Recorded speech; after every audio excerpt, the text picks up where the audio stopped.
So there was a recent announcement from this company called Cognition Labs, and they announced something that actually did shock the entire industry, as it's the first AI software engineer. You can see right here, it says, today we're excited to introduce Devin, the first AI software engineer.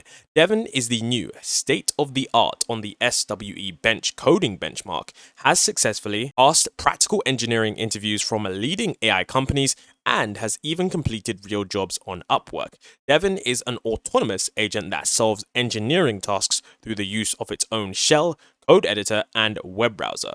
When evaluated on the SWE Benchmark, which asks an AI to resolve GitHub issues found in real-world open-source projects, Devin correctly resolves 13.86% of the issues unassisted, far exceeding the previous state-of-the-art model performance of 1.96% unassisted and 4.8% assisted. Check out what Devin can do in the thread below. So let's take a look at some of the demo videos they showed us, because honestly, it is quite impressive on what this can really do. Hey, I'm Scott from Cognition AI, and today I'm really excited to introduce you to Devin, the first AI software engineer. Let me show you an example of Devin in action. I'm going to ask Devin to benchmark the performance of Llama on a couple different API providers. From now on, Devin is in the driver's seat. First, Devin makes a step-by-step plan of how to tackle the problem. After that, it builds the whole project using all the same tools that a human software engineer would use. Devin has its own command line, its own code editor, and even its own browser. In this case, Devin decides to use the browser to pull up API documentation so that it can read up and learn how to plug into each of these APIs. Here, Devin runs into an unexpected error. Devin actually decides to add a debugging print statement, reruns the code with the debugging print statement, and then uses the error in the logs to figure out how to fix the bug. Finally, Devin decides to build and deploy a website with full styling as the visualization. You can see the website here. All of this is possible today because of the advancements that we've made in both reasoning and long-term planning. It's a really hard problem, and we've only just started, but we're super excited about the progress that we've made so far. In the meantime, if you'd like to try out Devin on your own real-world tasks, send us a request below and we'd be happy to forward it to Devin. So that was a rather impressive short demo, and there are much more in the video that I'm going to be showing you, but this is showing us that we are moving to a very, very interesting part of society where these AI technologies are going to keep sprouting up. Companies and investors are going to keep building these platforms where you can do absolutely amazing things, and we're likely to see shakeups to the entire industry. Now, with Devin being the world's first AI software engineer, I think the advancement is not to be understated here. This is an autonomous AI agent that is able to do a variety of software engineering tasks to a very, very good degree, and is really, really going to impact the sector moving forward if things continue at this pace. Now, we saw in this first demo that it was able to even pull up the browser, to pull up the API documentation, to understand what's going on, and then even do the debugging so it could fix the issue by itself. So this was really cool to see firsthand how this AI system was able to solve an issue on its own, kind of look around, browse around, and then manage to complete the task completely without human assistance. And right now, the benchmarks are state of the art, meaning that this is currently the best we have, and in the future, it's likely to improve. So I wonder what the future will look like in just a couple of years, because my oh my, things are moving quickly. Now, there are also some other demos that show just how good this system is, and I'm going to show you guys those right now, because Devin is able to do a majority of things that I didn't think it was able to do, and one of the key things about this that makes it so cool is the long-term planning and the reasoning breakthrough that they've had, which I'll talk about later, which is a key factor in why this is really effective. So let's take a look at how, first of all, Devin can actually do tasks on Upwork. Hey, I'm Walden, one of the developers here at Cognition AI. We were playing around with whether or not Devin could start a side hustle on Upwork. So here's actual real job from Upwork, where the client wants to set up this computer vision model, which actually looks quite interesting. It seems very, very difficult to set up. I'm not sure how I would start doing this, but you give the task to Devin and ask Devin to figure it out, and things just kick off. Devin immediately goes ahead, and you can see it sort of starts setting up the repo. It actually runs into some issues here with the versioning. So if you watch how Devin deals with it, Devin's actually updating the code to make these things work. He continues with this, loading and importing packages, you can see that actually downloads images from the internet to run through the model. You can see here that there are actually some issues that come across. However, Devin knows how to handle these things. Devin kind of pushes through, and if you look closely, Devin's actually doing print line debugging here, where Devin is adding these statements to track where the data flows. And Devin continues to do this until Devin understands how everything's working and actually then updates the code with the fixes after removing print line statements.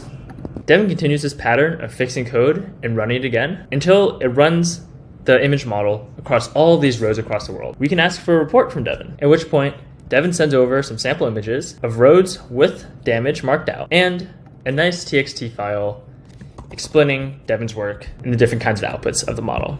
Good job, Devin.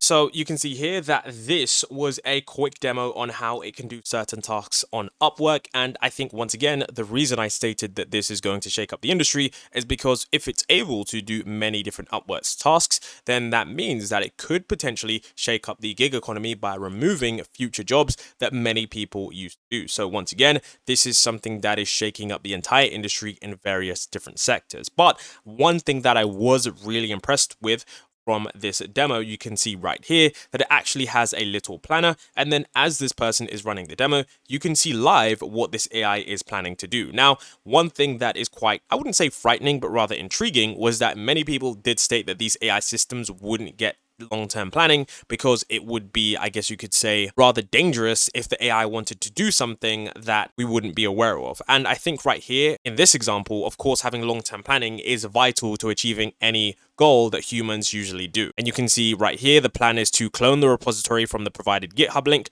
read the documentation, install the necessary dependencies, run the models, and review the output to verify the accuracy and understand the result. Next, here we have a demo of it being able to do unfamiliar tasks. Hey everyone, my name is Sarah, and I'm going to show you how Devin, our AI software engineer, can autonomously learn from a blog post. Within a few minutes, Devin successfully generated this desktop background image for me with my name on it. So all I had to do was send this blog post in a message to Devin. From there, Devin actually does all the work for me, starting with reading this blog post and figuring out how to run the code. In a couple minutes, Devin's actually made a lot of progress. And if we jump to the middle here, you can see that Devin's been able to find and fix some edge cases and bugs that the blog post did not cover for me. And if we jump to the end, we can see that Devin sends me the final result, which I love. I also got 2 bonus images here and here. So let me know if you guys see anything hidden in the. Once again, another really impressive demo on Devin being able to do unfamiliar tasks, which shows that this LLM can learn. And it's just really, really fascinating to see how all of these AI agents are being done with various different startups. Now, here's another demo in which Devin adds a feature to an open source repository. Hey, I'm Tony, an engineer at Cognition. I helped build Devin, and now Devin helps me too. Today at work, I wanted to run a bunch of commands at once and be able to track their status on one screen. I found an open source tool named mprox to do this. Here it is right here. Looks like it all finished, but the status is way too vague. I don't know which ones failed. They all just say down. I really want to improve the UX here, but I'm not familiar with the code at all, so I had Devin, my AI software engineer, help me. Looks like this person right here had the same issue. So all I gave Devin was the link to the issue and asked Devin to fix it. You can see me make the request right here on the left. Let's see what Devin did. On the right, we can track Devin's work and watch Devin jump from tool to tool. First, Devin clones the repository using the shell, then reads the README in an editor to learn how to set up the code, then goes back to the shell to install the required dependencies. Devin also opens up a web browser to take a look at the issue. Now, Devin starts coding. At some point, Devin even opens up some Rust documentation to debug a compiler error. Finally, Devin finishes the task and reports a summary of the changes that were made. Let's see if the changes worked. I have Devin's code right here.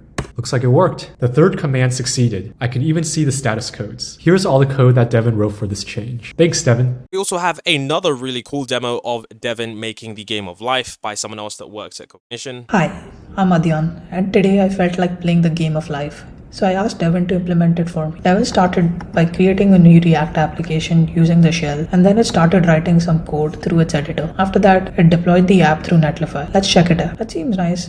But there's a lot more features which I want to add. So let's ask Devin to do this one at a time. I want the words Devin to be written at the initialization screen instead of it being random. Then I want the word to be slightly bigger and the frame rate to be faster. I also want him to fix a bug where the screen gets freezed after 3 seconds. Let's see the progress Devin has made so far.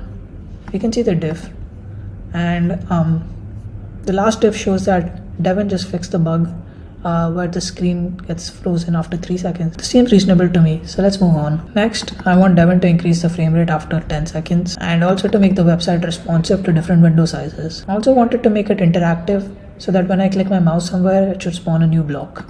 Let's check out what Devin has made so far. It started with Devin, which is what we asked for, and when I click something, it creates a new block as well. That's fun. Let's play around with it.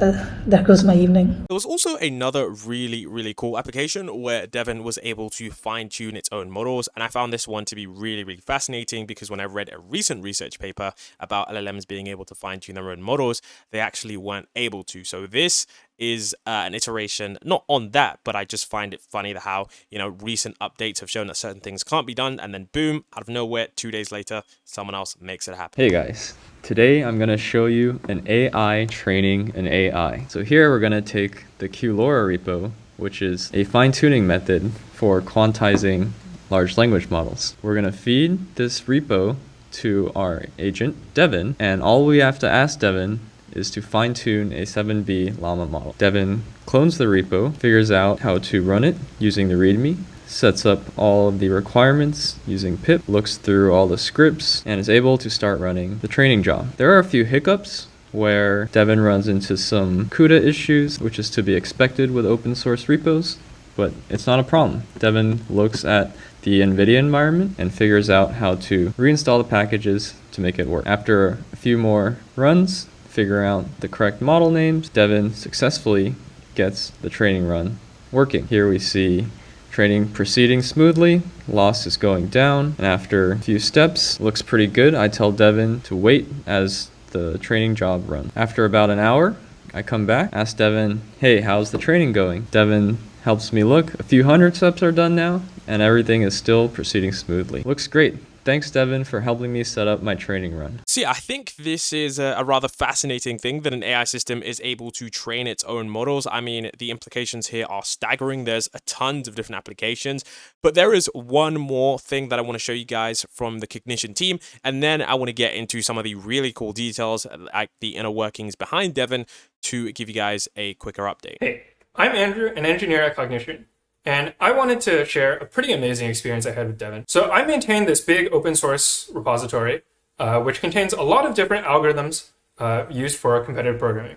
A lot of people use it, and a few weeks ago, my friend texted me that there was actually a bug in one of the implementations. The implementation wasn't quite right when the inputs weren't relatively prime. I kind of glossed over that case when I was implementing it, so I never really thought about it. So I implemented a quick fix. And then I thought that I should test it, but I actually never really got around to writing any test cases. So I thought, if I don't want to do it, I should just ask Devin to do it instead. So I gave Devin the repository, asked Devin to just check it out and start working on it. So Devin, found the right repository, checked it out, found all files that are in the repository. And then I told Devin what test case I wanted him to write. I just told Devin, these are the inputs, and then try checking for these conditions. So Devin wrote the test without too much trouble. Devin just looked around to understand what exactly the test should look like and what exactly the interfaces were. And with this, Devin ran the tests, ran into a quick hiccup, which was a compiler, but Devin is able to solve those very effectively and just added an extra include to fix that. And then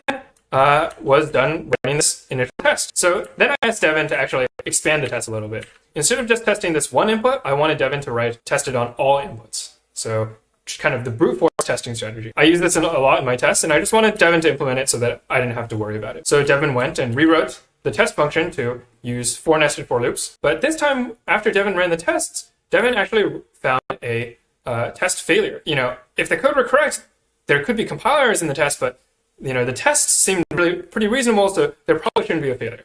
So Devin went and tried to debug the program for me. So Devin here actually added a print statement to debug the outputs and the inputs to the failing test, reran the tests, and actually found which case was wrong. In this case, these are the inputs, and then the return value was actually -9. And the code I'm running actually should never really return negative values. So Devin realized this and actually went looking in the code that we're trying to test, and actually added this line of code that if extra less than 0, extra plus equals plus equals something, and in order to make sure that the return value was actually non-negative. So after fixing this, Devin actually reran the tests, and now I can be confident that my code is correct, and I have some tests to prove it. There was also something really fascinating that I did see was, of course, the funding. And they said that we are well funded, including a 21 million Series A led by Founders Fund, and we're grateful to support this from the industry leaders that they do have. And what's crazy also is that they said by solving reasoning, we can unlock new possibilities in a wide range of disciplines. Code is just the beginning. So it seems that this company with Devon, whatever they're building, it seems that it doesn't just seem like it's going to be a software. If they've been able to solve the issue with AIs being able to reason effectively and having this agent autonomously do tasks like this on the internet,